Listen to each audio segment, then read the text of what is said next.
अस्सलामुअलैकुम, hello everyone. मैं आयशा फिरदौस एक बार फिर टीचर्स वर्ल्ड की जानिब से आप तमाम के सामने हाजिर हूँ। उम्मीद है आप लोग खैरियत से होंगे। स्कूल स्टार्ट हो गए हैं और इनिशियल वीक्स में किस तरीके से एंगेजमेंट रखना है इसके बारे में काफ़ी डिस्कशन हुआ है कि how do you welcome your students and how do you set up academic tone in the initial weeks itself so that it provides a productive supportive environment throughout the year. अब आगे चलकर देखते हैं कि साल के शुरू में ही हमारे पास कुछ ऐसा निज़ाम कायम हो जाए तमाम स्कूल में, ठीक है, जिस तरीके से हर चीज़ सिस्टमेटिक तरीके से होने लगे। So it would be like icing on the cake. Initially 1-2-3 हफ्ते मेहनत लगेगी, उसके बाद हर चीज़ सिस्टमेटिक होगा।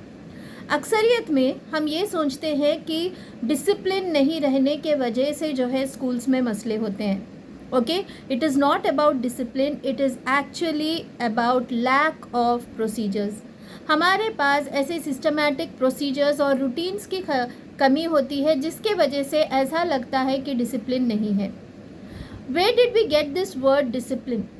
ओके, जब भी हम देखते हैं कि हमारा स्कूल का यूजुअली स्कूल का system is inspired by the jail system, right, या the factory model of school, जहाँ पे तमाम बच्चे जो है एक सिस्टमेटिक तरीके से होने चाहिए, फिर वो लोग सीखने चाहिए, उसके बाद जब वो निकलेंगे they will be marked as products, okay, with A+ and A grades, and they are coming out in a line, and that's how they get their degrees and come out. So it is highly inspired. We have to move out from this sort of factory model to the regular model, right? Regular model of education जहाँ पे learning is sharing, learning is it's like mutual engagement of learning and exploring together, इस तरीके से। तो ऐसे कैसे आप set करोगे साल के शुरुआत में, इसी के बारे में आज का वीडियो है। चलिए आगे बढ़ते हैं। सबसे पहले you should have systematic procedures in your classroom and for the entire school. आपने कुछ रूटीन्स बनानी है, ठीक है। आपको जो है बच्चे, जैसे अगर बच्चों को कहीं जाना है तो किस तरीके से वो लोग आपस में कोऑर्डिनेट करके आराम से बगैर किसी को तकलीफ़ दिए कैसे बाहर निकलेंगे। सिमिलरली बाहर से अंदर आएंगे तो कैसे, असेंबली के फ़ौरन बाद किस तरीके से क्लासरूम्स में एंटर होना है, स्कूल में किस तरीके से एंटर होना है, ये तमाम चीज़ों को जो है एक अच्छा सा रूटीन बनाइए, रूल्स एंड रेगुलेशंस बनाइए। फिर क्लास के अंदर अगर बच्चों को जवाब देना है तो क्या तरीका है, वो लोग क्या हैंड रेस करेंगे या फिर आप उनको कुछ फ्रेजेस बोलोगे कि जब कभी भी आपको आंसर देना है आप इमीडिएटली मैं जब बात कर रही हूँ तब बीच में बात नहीं करना है। At the end you need to pose the question और you need to raise your hand, simply a gesture you can teach. तो इस तरीके से, और साथ ही साथ अगर किसी को जो है पानी पीने जाना है या वॉशरूम यूज़ करने जाना है तो आपके पास क्या निज़ाम है। देखिए, आपके स्कूल में जैसे pre primary, primary, middle school and high school ऐसे सेगमेंट्स हैं, तो हर किसी के उम्र के हिसाब से जो है आपको कुछ रूटीन्स अलग अलग होंगे, ओके, और उसके हिसाब से आपको प्रोसीजर्स बनाना पड़ेगा।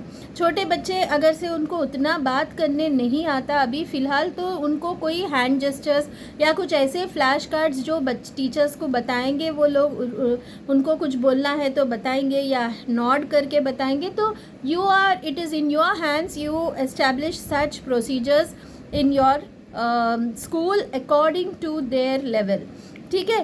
सिमिलरली मेरे क्लासरूम मैनेजमेंट के वीडियोस हैं, आप देखिए, उसमें मैंने टिप्स भी बताया है, ठीक है। And on Pinterest you get many procedures and routines and rules, okay, classroom rules which are displayed.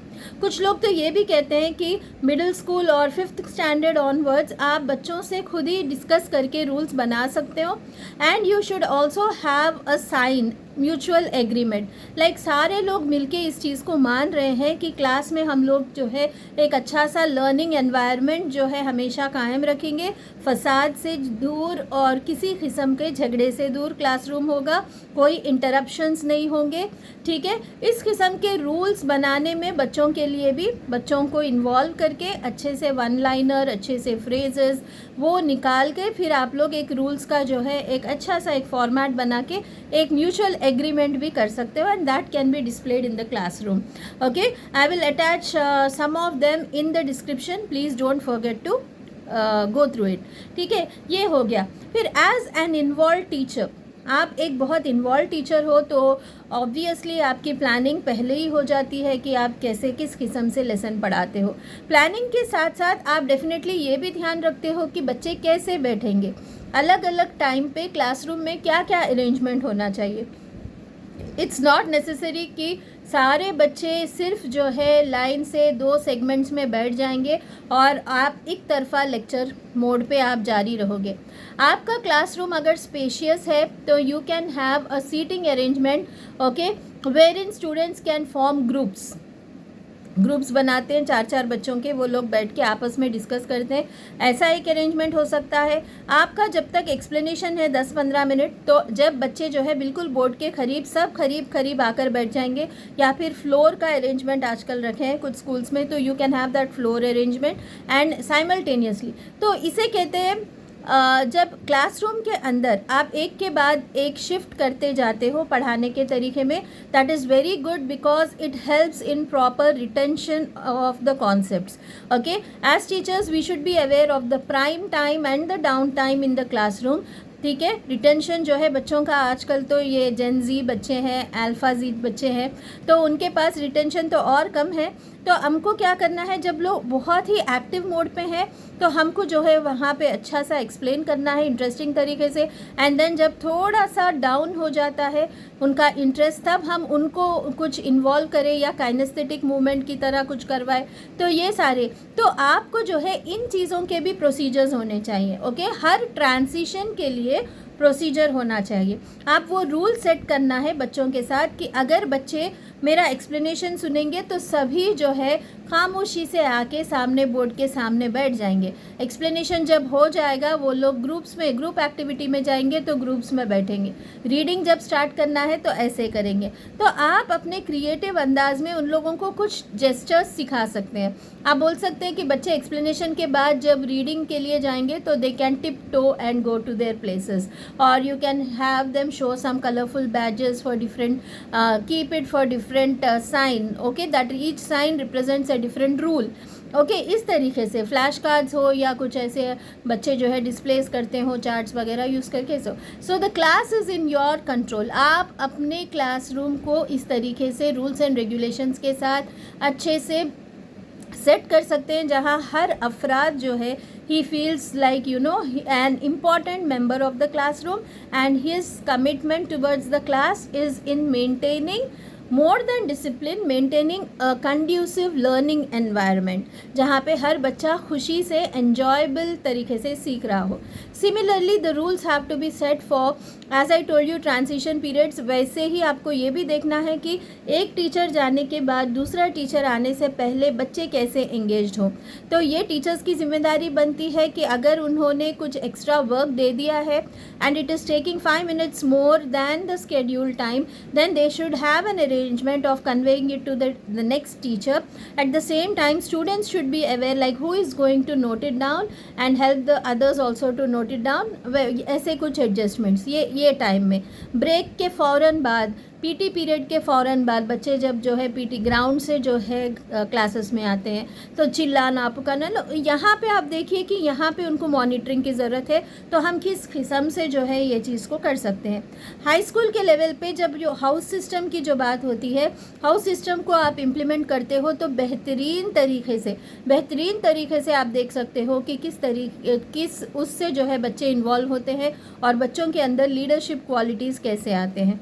ठीक है, so having said all these things, after the during the classes की तो हमने बात की. इसी तरीके से जो है बच्चे जब इवेंट्स में होते हैं, स्कूल में जब इवेंट्स होते हैं, परफॉर्मेंसेस होते हैं, कोई चीफ गेस्ट आ जाते हैं तो बच्चों को सुनना पड़ता है, बैठ के सुनते हैं. तो how can we inculcate that feeling in children that they are not being controlled by others, instead they understand that we need to behave in this particular way because we are the students of this school. okay, हम respect करते हैं जो सामने वाले हैं, उस इंसान की हम respect करते हैं.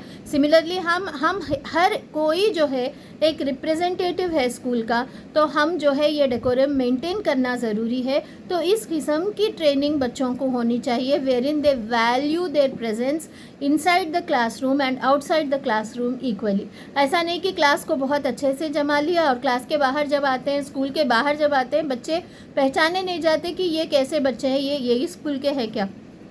तो it's high time we as educators come up with such procedures, such routines which help the students maintain proper behavior standards, okay, that add to the cumulative learning and sharing process and take the learning to another level, instead of feeling controlled and feeling monitored, or it's like a circus instructor who trains animals. Okay, we are not going to be such kind of teachers. Okay, instead we are going to work on the internal factors that actually inspire the students to behave in a way that is very helpful to learning and mutual sharing by respecting individual abilities and individual potential, and everyone is unique. ये वाली जो बात है, internally अगर हम इस तरीके का माहौल बना लेते हैं, then everything falls into place. Okay, so you can text me or you can mail me on Firdaus Aisha 751. आपको मज़ीद इसमें मदद की ज़रूरत है तो आप ज़रूर टेक्स्ट करिए। इसी किस्म के 2-3 वीडियोस मैंने बनाए हैं क्लासरूम मैनेजमेंट में और डिटेल के साथ, आप वो भी वॉच कर सकते हैं। So try to establish systematic procedures right now in the beginning of the year. जज़ाकल्लाह खैर। साइनिंग ऑफ, आयशा फिरदौस।